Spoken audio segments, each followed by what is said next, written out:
En este epígrafe, esta segunda parte de este artículo, donde en el cuarto artículo analiza, evalúa la crisis de la hispanidad,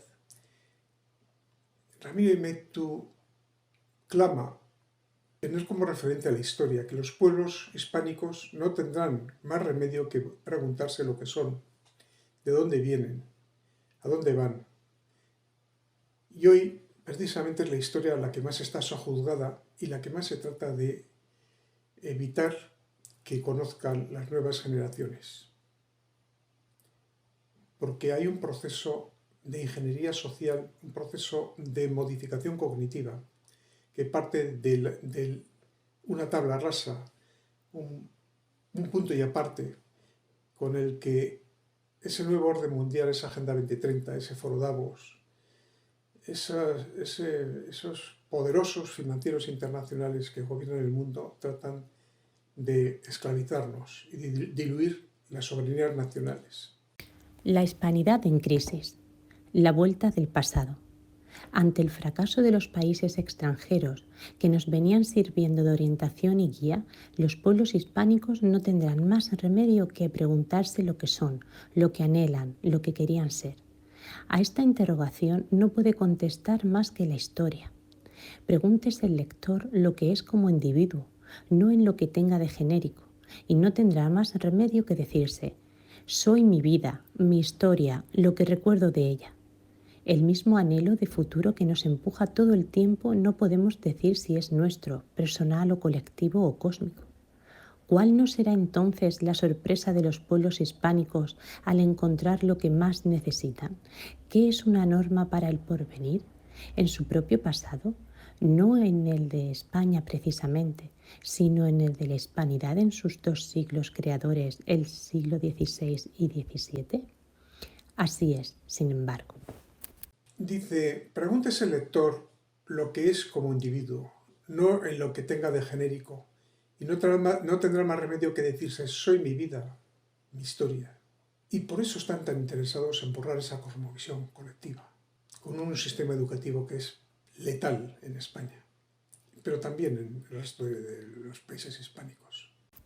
En esos dos siglos, también en los siguientes, pero no ya con la plena conciencia y deliberada voluntad que en ellos, los pueblos de la hispanidad, lo mismo españoles que criollos, lo mismo los virreyes y clérigos de España que la feudal aristocracia criolla, constituida en las tierras de América por los descendientes de conquistadores y encomenderos, realizaron la obra incomparable de ir incorporando las razas aborígenes a la civilización cristiana, y solo se salvará la hispanidad en la medida en que sus pueblos se den cuenta de que esa es su misión y la obra más grande y ejemplar que puedan realizar los hombres en la tierra.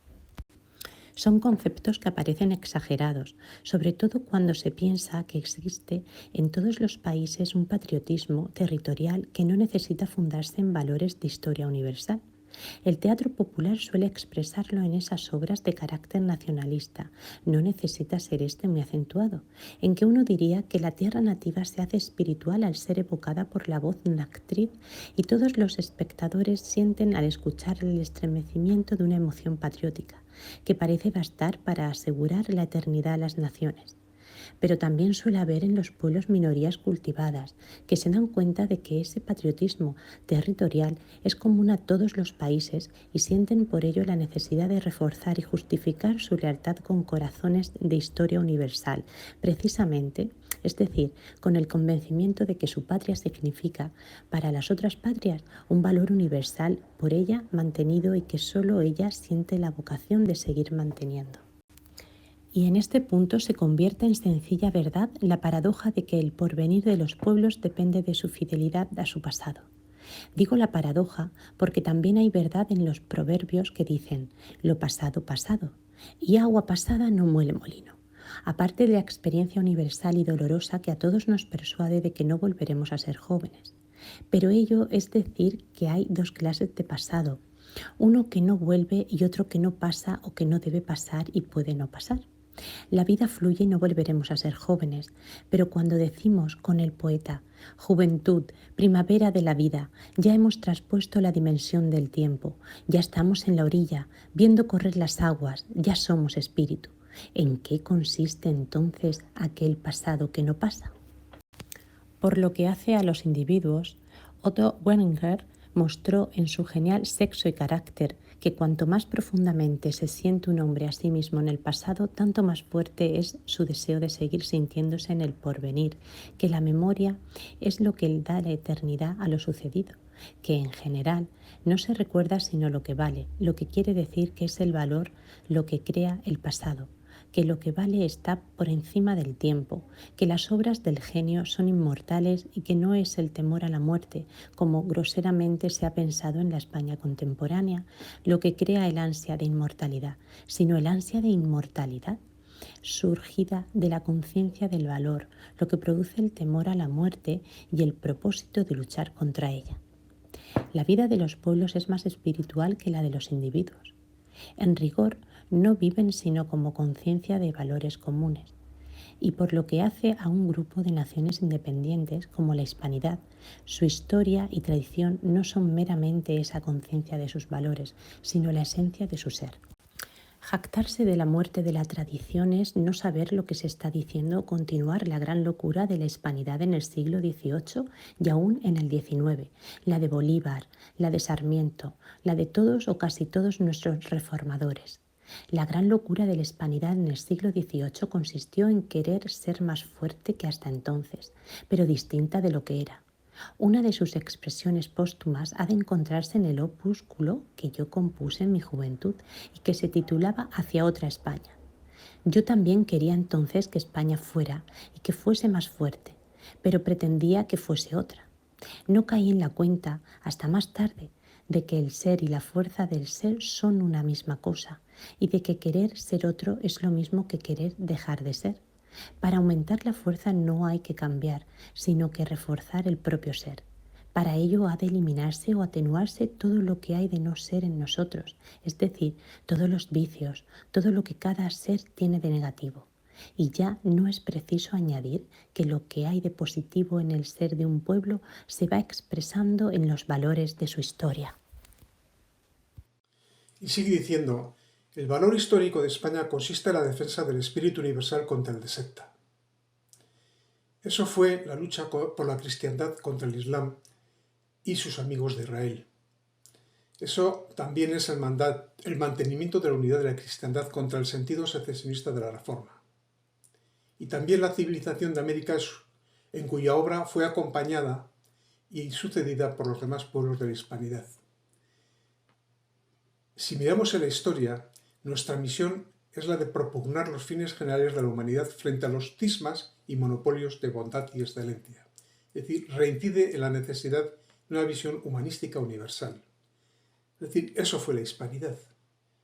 Cuando Isabel la Católica mandató, a través de su testamento, id, conquistad, pero no vencéis, no venceréis, no venzáis, convenced, evangelizad, difundir la doctrina cristiana, las ideas de convivencia y hermandad entre todas las razas y seres y pueblos de la hispanidad del mundo, porque la visión ecuménica y católica de la cristiandad de Isabel la Católica tenía una visión universal. Y si volvemos los ojos a la geografía, la misión de los pueblos hispánicos es la de ser guardianes de los inmensos territorios que constituyen la reserva del género humano. Ello significa que nuestro destino en el porvenir es el mismo que en el pasado, atraer a las razas distintas a nuestros territorios y moldearlas en el crisol de nuestro espíritu universalista. ¿Y dónde si no en la historia? En nuestra historia encontraremos las normas adecuadas para efectuarlo. Y insiste en la necesidad de que los pueblos hispánicos, para cumplir con su misión, ha de acudir a la religión necesariamente, porque es en la religión donde encontramos el cobijo y la fuente. No hay proposición teológica más segura que esta. A todos, sin excepción, se les da una gracia suficiente para la salud, la gracia eficiente. Según las palabras de Santo Tomás, porque como lo más envuelve lo menos, la gracia para la salud implica la capacidad de civilización y de progreso. De esta potencialidad de todos los hombres para el bien se deriva la posibilidad de un derecho objetivo que no sea la arbitrariedad de una voluntad soberana, príncipe, parlamento o pueblo, sino una ordenación racional enderezada al bien común. Según las palabras de Santo Tomás, en que fundaba su concepto de derecho, los juristas clásicos de la hispanidad como Vitoria y Suárez harán de su saber, de su doctrina, este principio, por necesidad a la Edad Media.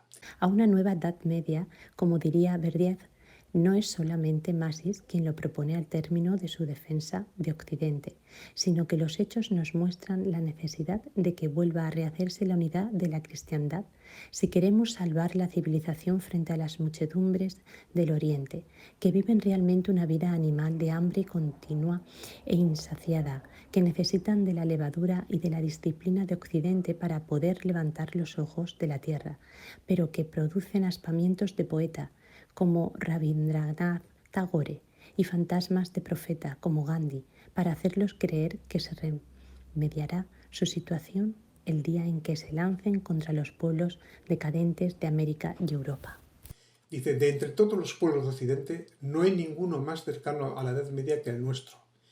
En España vivimos la Edad Media hasta muy entrado al siglo XVIII.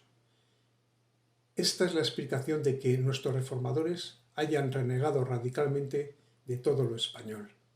Había que acabar con el espíritu antropológico, cultural, escolástico de aquella civilización. Esta es la explicación de que nuestros reformadores hayan renegado de todo lo español. Y por eso hoy nos están atacando nuestros principios y fundamentos como españoles. Esos reformadores que persisten en su empeño de destruir, de demoler, de meter la piqueta en nuestro edificio cultural. Entonces, por eso insisten tanto en romper la unidad de la lengua, creando lenguas artificiales para desmoronar los vínculos entre españoles y entre la hispanidad. Y entonces, por eso tratan de acabar con la historia como asignatura en los centros educativos, impedir que nuestros escolares sepan lo que fue el siglo de oro, por ejemplo, y nuestra civilización grecolatina, porque están bajo el fundamento de las orientaciones de la Agenda 2030, cuyo objetivo es crear un nuevo orden mundial que disuelva precisamente esos elementos, que disuelva los principios de la hispanidad, que disuelva la soberanía, que nos someta a los ciudadanos a una despersonalización, a una ruptura de su individualidad, que seamos fieles vasallos de sus consignas, que nos digan cómo debemos de vestir, cómo debemos de vivir y cómo hemos de pensar.